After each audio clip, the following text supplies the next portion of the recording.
എല്ലാവർക്കും നമസ്കാരം. ഞാൻ ഷാജി മഞ്ചേരി. ഇന്ന് പുതിയ വീഡിയോ ശബരിയെക്കുറിച്ചാണ്. ആരായിരുന്നു ശബരി? പൂർവ്വജന്മത്തിൽ ഗന്ധർവകുമാരിയായിരുന്ന ശബരി എങ്ങനെയാണ് വേടശ്രീ ശബരിയായി മാറിയത്? രാമായണത്തിൽ ശബരിക്കുള്ള സ്ഥാനമെന്താണ്? മാതംഗ മഹർഷിയുമായി ശബരിയുടെ ബന്ധമെന്താണ്? ശബരിയുടെ അനുഗ്രഹം എങ്ങനെയാണ് രാമായണത്തിൽ രാമനെ സഹായിക്കുന്നത്? മുതലായ കാര്യങ്ങളാണ് നമ്മൾ ഇന്നത്തെ വീഡിയോയിൽ ചർച്ച ചെയ്യുന്നത്. പ്രധാനമായിട്ടും ഈ ശബരി എന്നുള്ളത് യഥാർത്ഥത്തിൽ പൂർവ്വജന്മത്തിൽ ചിത്രകവചൻ്റെ പുത്രിയായിരുന്നു. ചിത്രകവചൻ എന്ന് പറയുന്ന ഗന്ധർവൻ്റെ പുത്രിയായിരുന്നു ശബരി. ശബരിയുടെ പ്രത്യേകത സുന്ദരിയായിരുന്നു. അതുകൊണ്ട് ശബരിക്ക് വളരെ സുന്ദരനായൊരു ഭർത്താവിനെ കിട്ടി. ഭർത്താവിൻ്റെ പേര് വീതിഹോത്രൻ എന്നായിരുന്നു. അപ്പോൾ ഈ വീതിഹോത്രനും ശബരിയും ഇങ്ങനെ ഒന്നിച്ച് ജീവിച്ചു വരുന്ന സന്ദർഭത്തിലാണ് കൽമഷൻ എന്ന് പറയുന്ന ഒരു വേടനെ ശബരി അല്ലെങ്കിൽ മാലിനി എന്ന പൂർവ്വജന്മത്തിലെ ഗന്ധർവകുമാരി മനസ്സിൽ ധ്യാനിക്കാൻ തുടങ്ങി. അവനുമായിട്ട് പ്രേമത്തിലായി. ഈ സന്ദർഭത്തിൽ ഇത് തിരിച്ചറിഞ്ഞ വീതിഹോത്രൻ ശബരിയെ ശപിച്ച് ജന്മത്തി എന്നോടൊപ്പം കഴിയുകയെ ഒരു വേടനെ ഹൃദയത്തിൽ ധ്യാനിച്ച നീ ഒരു വേടത്തിയായി മാറട്ടെ, കാടത്തിയായി മാറട്ടെ എന്ന് ശപിച്ച് ഈ ശാപമോക്ഷം അപ്പോൾ തന്നെ കൊടുത്തു. അടുത്ത ജന്മത്തിൽ നീ വേടത്തിയായി പിറക്കുകയും രാമായണ കഥയുടെ ഘട്ടത്തിൽ രാമൻ നിന്നെ അനുഗ്രഹിച്ച് മോക്ഷം തരികയും വീണ്ടും നമുക്ക് പിന്നീട് കണ്ടുമുട്ടാം എന്ന് ശപിച്ച് അപ്പോൾ തന്നെ അവൾ വേടത്തിയായിട്ട് മാറുകയാണ്. ഇതാണ് ശബരിയുടെ പൂർവ്വകഥ. മാലിനി ആണ് ശബരിയായി മാറിയത്. അപ്പം ഇനി മാലിനി ശബരിയാകുന്ന സന്ദർഭത്തിൽ വേടത്തിയായിട്ടുള്ള മാലിനിയുടെ പേര് യഥാർത്ഥത്തിൽ വേടത്തിയായി മാറിയ മാലിനിയുടെ പേര് യഥാർത്ഥത്തിൽ മണിക്ക് എന്നായിരുന്നു. മുതുവൻ എന്ന വേടപ്രമാണിയുടെ മകളായിട്ടാണ് രണ്ടാം ജന്മത്തിൽ ശബരി പറക്കുന്നത്. മുതുവൻ എന്ന വേടപ്രമാണി ജനിച്ച ഉടൻ തന്നെ മണിക്കിയുടെ അമ്മ മരിച്ചു പോകുമ്പോൾ വളരെ താലോലിച്ചാണ് ശബരിയെ അല്ലെങ്കിൽ മണിക്കിയെ മുതുവൻ വളർത്തിയത്. എന്നാൽ കുറേ നാൾ കഴിഞ്ഞിട്ടും എല്ലാ യുവതികളെയും കല്യാണം കഴിച്ചിട്ടും മണിക്കിക്ക് പറ്റിയ ഒരു ഭർത്താവിനെ കിട്ടാതെ അങ്ങനെ വിഷാദിച്ചിരിക്കുമ്പോഴാണ് വഴിതെറ്റി വന്ന ഒരു ശബര യുവാവ്, അവൻ്റെ പേര് മാണിക്കൻ എന്നായിരുന്നു, ഈ മുതുവൻ്റെ ആലയത്തിൽ വരികയും അങ്ങനെ മുതുവൻ മണിക്കയെ മാണിക്കന് വിവാഹം കഴിച്ചു കൊടുക്കുകയും ചെയ്യുന്നു. വിവാഹം കഴിഞ്ഞതിന് ശേഷമാണ് ഈ ശബരിയുടെ ചില പ്രത്യേകതകൾ അല്ലെങ്കിൽ മണിക്കയുടെ ചില പ്രത്യേകതകൾ ഈ വേടന് മനസ്സിലായത്. അവള് പ്രഭാതത്തിൽ എഴുന്നേറ്റ് കുളിക്കുകയും പൂജാതി കർമ്മങ്ങൾ ചെയ്യുകയും മാംസവും മത്സ്യവും ഉപേക്ഷിച്ച് ജീവിക്കുകയും ചെയ്യുന്നൊരു ഭാര്യയാണെന്ന് മനസ്സിലായി. വേടന്മാർക്ക് മത്സ്യവും മാംസവും ഉപേക്ഷിക്കാൻ പറ്റാത്ത ഒരു സാധനമാണ്. ഇപ്പോൾ ഒരു ദിവസം ഒരു ചെറിയ മാൻകുട്ടിയെ മാണിക്കൻ ഭാര്യയുടെ അരികിൽ കൊണ്ടുവന്നിട്ട് പറയും, നമുക്കിന്ന് മാംസം കഴിക്കാം, നീ ഇതിനെ കൊന്ന് തിന്നാം, നമുക്കിതിനെ കൊന്ന് തിന്നാമെന്ന് പറയും. അപ്പോൾ അവൾ പറഞ്ഞില്ല, ഒരു കുഞ്ഞു മാനിനെയും കൊല്ലുവാൻ ഞാൻ സമ്മതിക്കില്ല, നമുക്ക് മത്സ്യമാംസങ്ങൾ ഉപേക്ഷിക്കാമെന്ന് പറയും. പക്ഷെ വേടൻ പറയുന്നു, ഞാൻ കഴിച്ചോളാം, നീ കഴിക്കണ്ട. മാണിക്യൻ പറയുന്നു, ഞാൻ കഴിച്ചോളാം, നീ കഴിക്കണ്ട. പക്ഷെ അവൾ സമ്മതിച്ചില്ല. അങ്ങനെ എല്ലാ ദിവസവും ഇയാൾ മാംസവും മത്സ്യവും കഴിക്കാൻ ആഗ്രഹിക്കുമെങ്കിലും ഇവള് ഒരു മാനിനെയും കൊല്ലാൻ അനുവദിച്ചില്ല. അങ്ങനെ ഇരിക്കെ ഒരു ദിവസം ഇവളെ കൊല്ലാതിരിക്കുന്ന സന്ദർഭത്തിൽ ഇവള് മാനിനെ കൊല്ലാൻ സമ്മതിക്കാത്തത് കൊണ്ട് ഒരു കലമാനിനെ കൊന്ന് 2 കഷ്ണമാക്കി, തലയും ഉടലും 2 കഷ്ണമാക്കിയാണ് ഈ വീട്ടിലേക്ക് കൊണ്ടുവന്നത്, ഇവർ താമസിക്കുന്ന വീട്ടിലേക്ക്. അങ്ങനെ കൊണ്ടുവന്ന സന്ദർഭത്തിൽ ഇവള് സങ്കടമായി. അപ്പോൾ മാണിക്കൻ പിറ്റേ ദിവസം കർമ്മിക്കാമെന്ന് പറഞ്ഞ് വെച്ചിരിക്കുന്ന ആ മാനിനെ അവിടെ അരികിൽ ഇട്ടിരിക്കുകയാണ്. അങ്ങനെ കിടക്കുന്ന സന്ദർഭത്തിൽ ഇവൾ സ്വപ്നം കാണുകയാണ്. ഈ കലമാൻ്റെ കൊമ്പുകൾ ഇങ്ങനെ കൂർത്ത് നിൽക്കുന്ന കൊമ്പുകൾ, 7ഓളം നല്ല മനോഹരമായ കൊമ്പുകൾ. ആ കലമാൻ തൻ്റെ കണ്ണുകൾ കൊണ്ട് തന്നെ തുറിച്ചു നോക്കുന്നതായിട്ട് അവൾക്ക് തോന്നി. അവൾ പെട്ടെന്ന് തന്നെ ചാടി എഴുന്നേറ്റു. നോക്കുമ്പോൾ തന്നെ തുറിച്ചു നോക്കിയിരിക്കുന്ന കലമാൻ്റെ കഴുത്ത് കാണുന്നു. കലമാൻ്റെ കഴുത്ത് കാണുമ്പോൾ ഇവൾ അറിയാതെ അതിനെ സ്പർശിക്കുന്ന സന്ദർഭത്തിൽ പെട്ടെന്ന് അതൊരു മാൻ കുട്ടിയായി മാറുന്നു. അവൾ ആരും അറിയാതെ അവിടെ നിന്ന് മണിക്ക് ആ കുട്ടിയെയും എടുത്തുകൊണ്ട് അവിടുന്ന് ഓടുകയാണ്. അങ്ങനെ രാത്രി മുഴുവൻ സഞ്ചരിച്ച് വനത്തിൻ്റെ ഉള്ളിലേക്ക് ധാരാളം നടന്ന് ഒരു പ്രത്യേക സ്ഥലത്തെത്തിയപ്പോഴത്തേക്ക് അവൾക്ക് തോന്നി തിരികെ പോകണമെന്ന്. അപ്പം ദിക്കറിയില്ല, എങ്ങോട്ട് പോകണമെന്നറിയില്ല. അങ്ങനെ ദിക്കറിയാതെ അവൾ പല വഴിക്കും സഞ്ചരിച്ചു. അവസാനം തൻ്റെ വീട്ടിൽ നിന്നും വളരെയധികം ദൂരത്തേക്ക് അവൾ പോയി. അങ്ങനെ ഹിംസ്ര ജീവികളുള്ള ആ വനത്തിൽ ഭയന്ന് കഴിയുന്ന സന്ദർഭത്തിൽ മാൻകുട്ടിയും കയ്യിലുണ്ട്. അപ്പോഴാണ് കുറേ ശബ്ദം കേൾക്കുന്നത്, മനുഷ്യരുടെ ശബ്ദം. അപ്പോൾ അവൾ ഇതെന്താണെന്ന് അറിയാൻ വേണ്ടി ഒരു ഇലപ്പടർപ്പുകളുള്ള ഒരു മരത്തിൻ്റെ കൊമ്പിൽ കയറി ഒളിച്ചിരിക്കുന്നു. അപ്പോഴാണ് നോക്കുമ്പോൾ കാണുന്നത് കുറേയധികം താപസകുമാരന്മാർ വിറകടിക്കാൻ വരികയാണ് ആശ്രമത്തിലേക്ക്. എന്തിനാണ് ആശ്രമത്തിൽ വിറക് എന്നുള്ളത് നമുക്ക് എല്ലാവർക്കും സംശയമുള്ളൊരു സാധനം. ഇതിന് മാത്രം വിറക് എന്തിനാണ്? അതായത് നമ്മൾ കുചേലൻ്റെയും ശ്രീകൃഷ്ണൻ്റെയും കഥ പഠിക്കുമ്പോഴത്തേക്ക് സന്ദീപനി മഹർഷിയുടെ ആശ്രമത്തിൽ നിന്ന് വിറകൊടിക്കാനായിട്ട് പോയി കുചേലനും ശ്രീകൃഷ്ണനും ആ വനത്തിൽപ്പെട്ടു പോയ കഥകളൊക്കെ കേട്ടിട്ടുണ്ട്. എല്ലാ മഹർഷിമാരും വിറക് ശേഖരിക്കുവാനായിട്ട് താപസകുമാരന്മാരെ വിടുന്നത് എന്തിനാണ് എന്നുള്ളത് ഈ ശബരിയുടെ കഥയിലാണ് വ്യക്തമാക്കുന്നത്. അതായത് ആശ്രമത്തിലെ അഗ്നി, യാഗാഗ്നി ഒരിക്കലും അണയരുത്.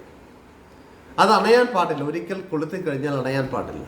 ആ അണയാതിരിക്കുവാൻ വേണ്ടിയിട്ടാണ് അതിനു മാത്രം വിറകുകൾ ശേഖരിക്കുന്നത്. 24 മണിക്കൂറും അതിങ്ങനെ കത്തിക്കൊണ്ടിരിക്കണം. അപ്പം അതിനുവേണ്ടിയാണ് വനത്തിൽ നിന്ന് ഇത്രയും വിറകുകൾ ശേഖരിക്കുവാനായിട്ട് ആളുകൾ പോകുന്നത്, സന്യാസികുമാരന്മാർ പോകുന്നത്. ഇവളത് കണ്ടു. ഇവൾക്ക് അത്ഭുതം തോന്നി ആ കുമാരന്മാരെ കണ്ടപ്പോൾ. കാരണം ഇവള് കറുത്ത് തട്ടിച്ച് വേടത്തിയായതുകൊണ്ട് കറുത്ത് കാരിരുമ്പിൻ്റെ നിറമെന്നാണ് പറയുന്നത്. കാക്കക്കറമ്പി എന്ന് അവൾ തന്നെ പറയുന്നുണ്ട്. ഈ കുമാരന്മാരൊക്കെ നല്ല വെളുത്ത് സുന്ദരന്മാരാണ്. ഇവരുടെ പുറകെ അവരറിയാതെ പോകുമ്പോൾ ഇവരൊരു ആശ്രമത്തിലേക്കാണ് പോകണമെന്ന് മനസ്സിലായി. ആശ്രമത്തിലേക്ക് ഇവർക്ക് കയറണമെന്നുണ്ട്. പക്ഷേ താനൊരു താഴ്ന്ന സമുദായത്തിലെ ആളായതുകൊണ്ട് ആശ്രമത്തിൽ ചെന്നാൽ ആശ്രമത്തിൻ്റെ ആ ഒരു പാതിവൃത്യത്തിനൊക്കെ നഷ്ടം വരും. ആശ്രമത്തിൻ്റെ ആ ഒരു പവിത്രതയ്ക്ക് വലിയ കുഴപ്പം വരുമോ എന്ന് അവൾ ആലോചിച്ചു. അവൾ അവിടെ തന്നെയുള്ള ഒരു മരത്തിൽ കയറി ഒളിച്ചിരിക്കുന്നു രാത്രിയിൽ. അങ്ങനെ ഒളിച്ചിരിക്കുമ്പോൾ കാണുന്നത് അവിടെ മഹാനായ ഒരു താപസൻ ഇറങ്ങി വരുന്നു. ഈ താപസൻ ഇവർക്ക് കൊടുത്തിരിക്കുന്ന മന്ത്രങ്ങളൊക്കെ കുട്ടികളെ കൊണ്ട് ചൊല്ലിക്കുന്നു. ഈ കുട്ടികളിത് ചൊല്ലുന്നത്, ഈ മഹർഷി കുമാരന്മാർ ചൊല്ലുന്നത് അവൾ കേൾക്കുന്നു. ഉള്ളതൊക്കെ അറിയാതെ പഠിക്കുന്നു. അപ്പോൾ ഇവർക്ക് എങ്ങനെയെങ്കിലും ആശ്രമത്തിലേക്ക് കയറണമെന്നുണ്ട്. പക്ഷേ ഈ താഴ്ന്ന സമുദായമായ വിഭാഗത്തിൽപ്പെട്ടതായതുകൊണ്ട് എങ്ങനെ ആശ്രമത്തിലേക്ക് കയറുമെന്നുള്ള ഭയം കൊണ്ട് അവിടെ തന്നെ നിൽക്കുകയാണ്. അങ്ങനെ ഇരിക്കുന്ന സന്ദർഭത്തിൽ ഒരു ദിവസം ഇവൾ ആലോചിക്കുകയാണ്, കുറേ വിറക് ഈ ആശ്രമത്തിൽ കുമാരന്മാർ ശേഖരിക്കുന്നത് പോലെ വിറക് ശേഖരിച്ചു കൊണ്ട് കൊടുക്കാൻ തന്നെ. അപ്പോൾ ഇവള് രാത്രി മറ്റാരും അറിയാതെ വലിയ കെട്ട് വിറക് കൊണ്ടുവന്ന് ആശ്രമത്തിൻ്റെ പിന്നിൽ വയ്ക്കും.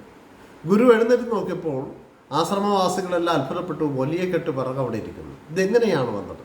ഇവളീ വിറകെട്ട് ഇവരെടുക്കുന്നുണ്ടെന്നറിയാൻ ആ മരത്തിൻ്റെ മുകളിൽ ഇലപ്പടപ്പുകൾക്കിടയിൽ കയറിയിരിക്കുകയാണ്. മഹർഷി ആ വിറക് കെട്ടെടുത്തിട്ട് പോകുന്നു. ഇങ്ങനെ തുടർച്ചയായിട്ട് വിറക് കൂട്ടങ്ങൾ വയ്ക്കുന്നു. ഒരാഴ്ച കഴിഞ്ഞപ്പോഴത്തേക്ക് ആ മാതംഗ മഹർഷി രാവിലെ എഴുന്നേറ്റ് സ്നാനത്തിന് പോകുന്ന ആ നദിയിലേക്ക് ഉള്ള വഴി ആ പ്രഭാതത്തിൽ മറ്റാരും എഴുന്നേൽക്കുന്നതിന് മുമ്പ് തന്നെ ഈ മാതങ്കി ചെന്ന് ഈ ശബരി ചെന്നിട്ട് തുടച്ച് വൃത്തിയാക്കി കല്ലും മുള്ളും ഒക്കെ മാറ്റി അടിച്ച് വൃത്തിയാക്കി. ഇതുകൂടെ കണ്ടപ്പോൾ മഹർഷിക്ക് ഭയങ്കര സന്തോഷമായി. അങ്ങനെ ഇത് ആരാണെന്നറിയുവാൻ വേണ്ടി ഒരു ദിവസം രാത്രി താപസകുമാരന്മാരിങ്ങനെ കാത്തിരിക്കുമ്പോൾ അവർക്ക് ഈ ഇവൾ വിറകെട്ടുമായിട്ട് വരുന്നത്, മരത്തിൽ കയറി വിളിക്കുന്നത് കണ്ടെത്തുന്നു. അവർ ചെന്നിട്ട് മാതംഗ മഹർഷിയോട് പറയുന്നു ഇതാണ് കാര്യമെന്ന്. അങ്ങനെയുള്ള മാതംഗ മഹർഷി ഇവളുടെ ഭക്തിയിലും ഇവളുടെ ആദരവിലും ഇവൾ തന്നോട് കാണിക്കുന്ന ബഹുമാനത്തിലും വളരെയധികം സന്തോഷമായി അവളെ വിളിക്കുന്നു. അവൾ പറയുന്നു, എനിക്ക് ആശ്രമത്തിലേക്ക് വരണമെന്നുണ്ട്, പക്ഷേ ഞാൻ താണ കുലത്തിൽ പറഞ്ഞതാണ്. അപ്പോൾ മഹർഷി പറയുന്നു, ഈശ്വരഭക്തിക്ക് കുലം, വംശം അതൊന്നും ഒരു ഘടകമേ അല്ല. നീ മറ്റുള്ളവരെക്കാൾ ഭക്തിയുള്ളവളാണെന്ന് തിരിച്ചറിയാൻ കഴിയും. നിഷ്കളങ്കമായ ഭക്തിയും നിരന്തര ധ്യാനവും നിനക്കുണ്ടെന്ന് തിരിച്ചറിയാൻ കഴിയും.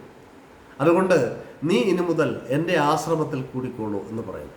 അങ്ങനെ അന്ന് മുതൽ ശബരി ഈ മാതംഗ മഹർഷിയുടെ ആശ്രമത്തിൽ കഴിയുകയാണ്. ഈ മാതംഗ മഹർഷിയുടെ ആശ്രമത്തിൽ കഴിയുമ്പോഴൊക്കെ ഇവളുടെ മനസ്സിൽ രാമനോടുള്ള ഭക്തി ഇങ്ങനെയുണ്ട്. അങ്ങനെ ഇരിക്കുന്ന സന്ദർഭത്തിലാണ് മാതംഗ മഹർഷി മരിക്കുന്നു. ആ മരണശേഷവും ആശ്രമത്തിൽ ഇവൾ വൃദ്ധയായിട്ട് ഇങ്ങനെ കഴിയുമ്പോഴാണ് രാമചന്ദ്രനും ലക്ഷ്മണനും സീതയും ഒക്കെ വനവാസത്തിന് വരികയും സീതയെ രാവണൻ തട്ടിക്കൊണ്ടു പോവുകയും ചെയ്യുന്നു. അങ്ങനെ സീതാന്വേഷണത്തിൻ്റെ ഭാഗമായിട്ട് നടക്കുന്ന സന്ദർഭത്തിലാണ് കബന്ധൻ എന്ന് പറയുന്ന അസുരൻ ഈ ദണ്ഡകാരണ്യത്തിൽ വെച്ചിട്ട് രാമനോട് പറയുന്നു, ഇങ്ങനെ അങ്ങയെ തന്നെ മനസ്സിൽ ധ്യാനിച്ചു കൊണ്ടിരിക്കുന്ന ഒരു ശബരി എന്ന് പറയുന്ന ഒരു വൃദ്ധയായ സ്ത്രീയുണ്ട്. അവർ താമസിക്കുന്നത് മാതംഗ ആശ്രമത്തിലാണ് എന്ന് പറയുന്നു. ഈ ശബരിയെക്കുറിച്ച് കേട്ട ഉടൻ തന്നെ രാമൻ നേരെ വേഗത്തിൽ നടക്കുകയാണ് ശബരിയുടെ ആശ്രമം തേടി. ലക്ഷ്മണൻ ഒപ്പമെത്താൻ ശ്രമിക്കുന്നുണ്ടെങ്കിലും അതിൽ പരാജയപ്പെട്ടു പോകുന്നു. അങ്ങനെ മുന്നോട്ട് പോകുന്ന സന്ദർഭത്തിൽ മഹർഷിമാരൊക്കെ ഈ രാമൻ വരുന്നത് അറിഞ്ഞിട്ട് വഴിനീളെ കാത്തു നിൽക്കുകയാണ്. അവരെയൊക്കെ നോട്ടം കൊണ്ട് മാത്രം തൃപ്തിപ്പെടുത്തിയിട്ട് നേരെ ശബരിയുടെ ആശ്രമത്തിലേക്ക് വരികയാണ്. അങ്ങനെ ശബരിയുടെ ആശ്രമത്തിൽ വന്ന് ആ ശബരിയെ കണ്ട സമയത്ത് ശബരി ഇദ്ദേഹത്തിൻ്റെ രാമനാണ് വരുന്നതെന്നറിയുമ്പോൾ തന്നെ അവളുടെ മനസ്സ് ഹർഷപുളകിതമാകുകയും സന്തോഷം കൊണ്ട് കണ്ണുനീരൊഴുകുകയും ചെയ്യുന്നതായിട്ട് പുരാണത്തിൽ പറയുന്നു. അവൾ വന്ന ഉടനെ രാമൻ്റെ പാദത്തിൽ കുമ്പിടാൻ നോക്കി. കുമ്പിട്ട് നമസ്കരിക്കുന്നപ്പോൾ രാമൻ അവളെ പിടിച്ച് അരികിലിരുത്തുന്നു. എന്നിട്ട് കഴിക്കുവാൻ എനിക്ക് എന്തെങ്കിലും വേണമെന്ന് പറയുന്നു.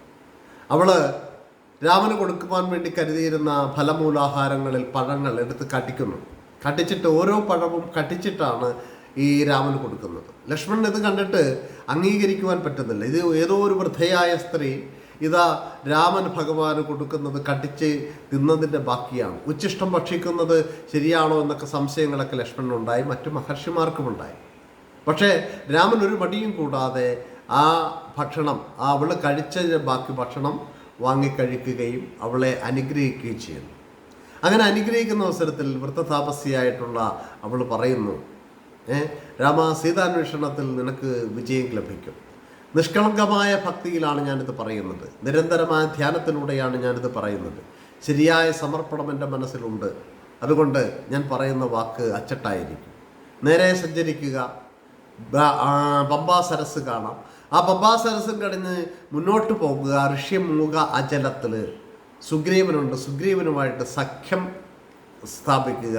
അങ്ങനെ സീതയെ ലഭിക്കും. അങ്ങനെ ഈ ശബരി പറഞ്ഞു കൊടുക്കുന്ന ആ വഴിയിലൂടെയാണ് രാമൻ പിന്നീട് സീതാന്വേഷണത്തിനായിട്ട് പോകുന്നത്. രാമൻ്റെ സ്പർശമേറ്റതോടുകൂടി ശബരി വീണ്ടും പഴയ ഗന്ധർവകുമാരിയായി, ആ സന്ദർഭത്തിൽ മാലിനിയായി, ആ സന്ദർഭത്തിൽ വീതിഹോത്രൻ ഒരു വിമാനത്തിൽ അവിടേക്ക് പറന്നു വരികയും ശബരിയെയും കൊണ്ട് ആകാശത്തിലേക്ക് പോവുകയും ചെയ്യുന്ന രൂപത്തിലാണ് രാമായണത്തിലെ ശബരിയുടെ കഥ.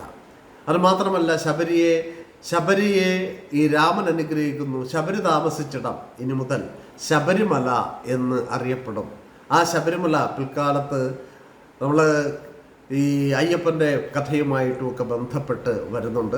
അത് രാമായണ കഥയുമായിട്ട് ബന്ധപ്പെട്ട ഒരു ഏടല്ലാത്തതുകൊണ്ട് ഞാനിതിലേക്ക് കടക്കുന്നില്ല. ഏതായാലും ശബരിയാണ് നിരന്തര ഭക്തിയും നിരന്തര ധ്യാനവും അതിലൂടെ തൻ്റെ മനസ്സിൽ കരുതുന്ന ആ വിശ്വാസത്തെ ദൃഢീകരിച്ച് അതിലൂടെ മോക്ഷത്തിലേക്ക് എത്തിച്ചേരുന്നൊരു കഥാപാത്രമായിട്ട് മാറുന്നു. നമുക്ക് വീണ്ടും കാണാം. പുതിയ കഥകളുമായി, പുതിയ വ്യാഖ്യാനങ്ങളുമായി, പുതിയ അറിവുകളുമായി. എല്ലാവർക്കും നന്ദി, നമസ്കാരം.